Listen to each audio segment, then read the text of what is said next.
Let's talk to Graham Stringer, Blackley and Middleton South Labour MP. Graham, very good morning to you. Morning. Now, I don't know whether you were able to hear what Liam Halligan was saying there, but he didn't have very many good things to say about the state of the economy or the amount of borrowing that this government's getting involved in. I agreed a lot with what Liam said.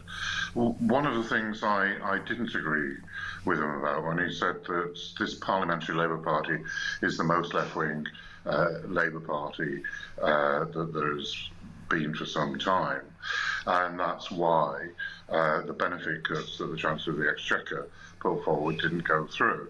I voted against the Chancellor's proposals, not for those reasons, because I don't think it did what it said on the tin.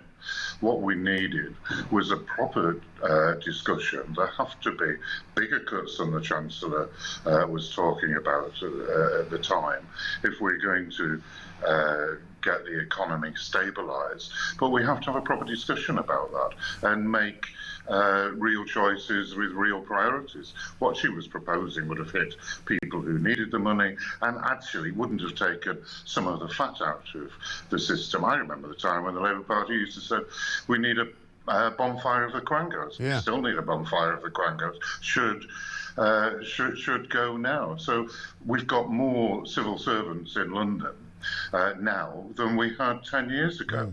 Are we getting better services because of that? No. Now, those are just two examples where we can have a serious discussion what our priorities should be.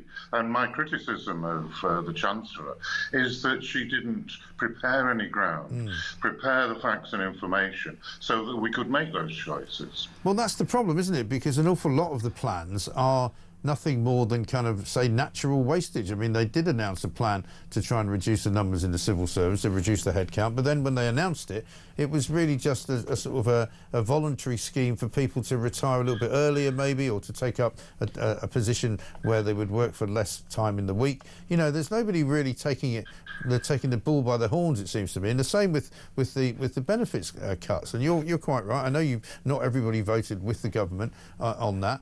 And not everybody votes with them on everything, but the size of the Labour Party majority is such that they're very likely to lose a vote massively, aren't they?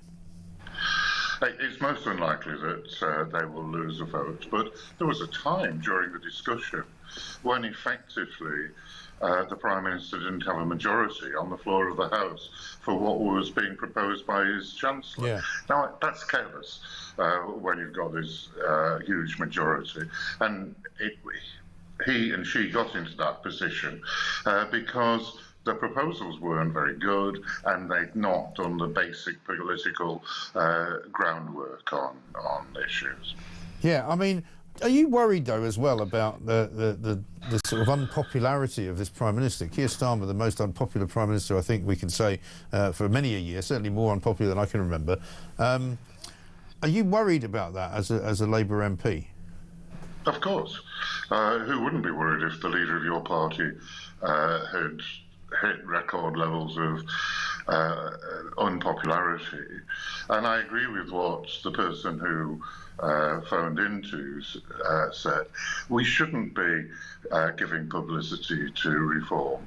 We should be governing competently with a real story about why we're taking what will be difficult decisions. The people I talk to, my constituents and other people, they know the economy is not in a strong state. They know tough decisions have got to be made. But you have to go out and argue about why you're taking those decisions, on what basis, what principles you're taking them on. And we're simply not doing that. If we go back to the first terrible decision, really, that if you knock on doors, people still bring up the winter fuel allowance. Yeah. That decision had no background to it. If people had taken up the pensioner tax credit, it wouldn't even have saved any money.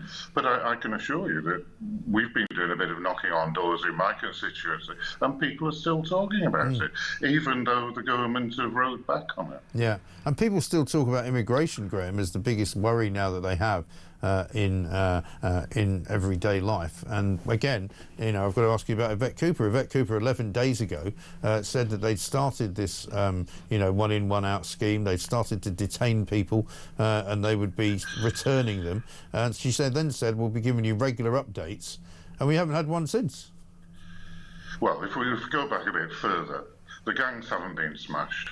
They're not going to be smashed. If they were going to be smashed, we'd have smashed gangs in our big cities a long time ago. So we're not going to smash them when they're operating from the four corners of the world. Yeah.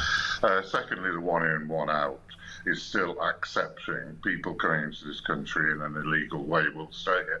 And there are perfectly good models out there that work in Europe. If you go to Denmark seem to, within all the rules, they're still members of the European Union, Convention on Human Rights, they have solve the problem by being tough when people arrive.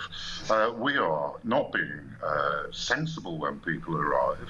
We're prioritising people arriving illegally and putting them to the head of the housing queue, putting them to the head of GP queues, dental queues. Many of my constituents phone up and say, can't get a dentist, can you help me? And sometimes I can, sometimes I can't. I do my best.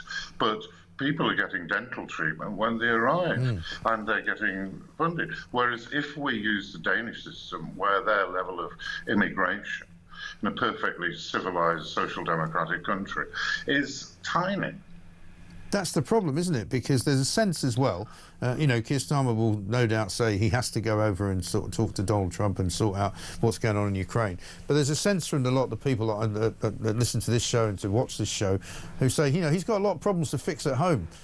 He hasn't really still addressed the problem of migrant hotels and putting people, closing them down and moving people out, and the demonstrations that are going on now up and down the country every single week and every single weekend. You know, when is he going to do that? And does he know that he needs to do it?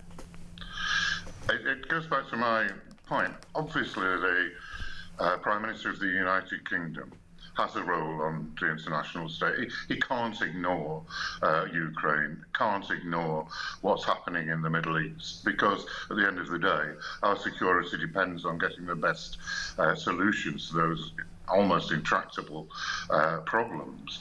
But if there was a narrative and a set of principles we were working to, then we would know what the Foreign Secretary, what the Home Secretary, what the other members of the Cabinet, why they were solving these problems. But we seem to be jumping from one policy to another with no coherent narrative. No, I know, which is not helpful at all. Graham, listen, good to talk to you. Thanks very much indeed. Graham Stringer, MP for Blackley and Middleton South from the Labour Party. Not particularly happy, by the sounds of it, with the way this government is actually stewarding the country. 51,239 is the migrant tracker number this morning, arrived since Keir Starmer became Prime Minister. 2,500 have arrived since 11 days ago when they announced the one in, one out strategy. 2,500 in, none out.